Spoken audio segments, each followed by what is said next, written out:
The secret history of Vietnam was also the chemical war, the spraying of a deadly poison called dioxin.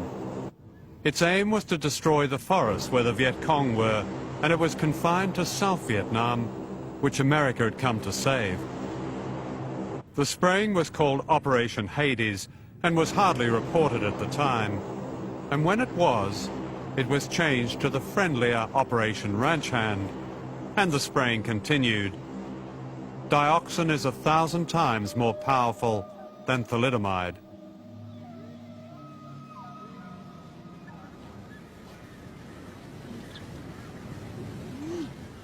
I saw many forests destroyed, die. Only the dead tree, nothing, no animals, no birds. About 2 million hectares of the tropical forests of our country completely destroyed by herbicide. These American soldiers are hosing down vegetation with that poisonous herbicide. Half of Vietnam's mangrove forests were destroyed in this way.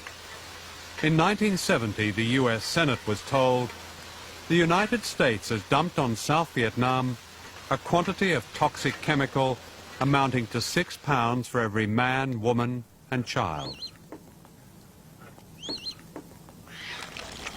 These men are planting trees in one of the world's most remarkable regreening campaigns. Every school child in Vietnam plants at least 1 tree a year. In this way, millions of hectares of forest have been reclaimed, with little outside help and few resources. It is one of Vietnam's greatest post-war achievements. And this is the result. The earth has come alive again.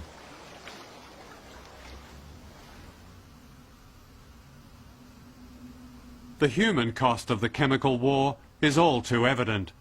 Deformed children are more likely to be conceived in Vietnam than almost anywhere in the world. In 1994, the link between the herbicide known as Agent Orange and cancer was confirmed by the Australian government. American and Australian veterans have now been compensated for what Agent Orange did to them. The Vietnamese have received nothing. Hospitals like this one have appealed for the most basic equipment and have been ignored. Last year, how many malformed babies were born in this hospital? Last year we have 266 case malformation. 266? Yeah, in the hospital. And you've been getting that kind of figure over the years, haven't you? I think it's not higher, but it's the same. About the same. The same. Since, I think, about the end of the 1960s, is that correct? It started to go up. Yes, started to go up. In 1978, President Jimmy Carter rejected an appeal for aid for Vietnam. He said, the damage was mutual. We owe them nothing.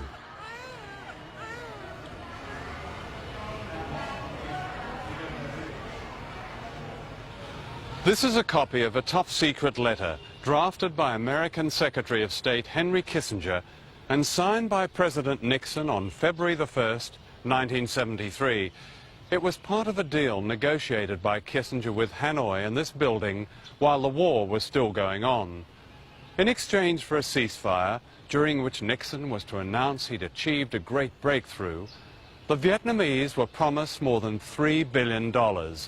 In effect, reparations for the American invasion and the devastation of their country.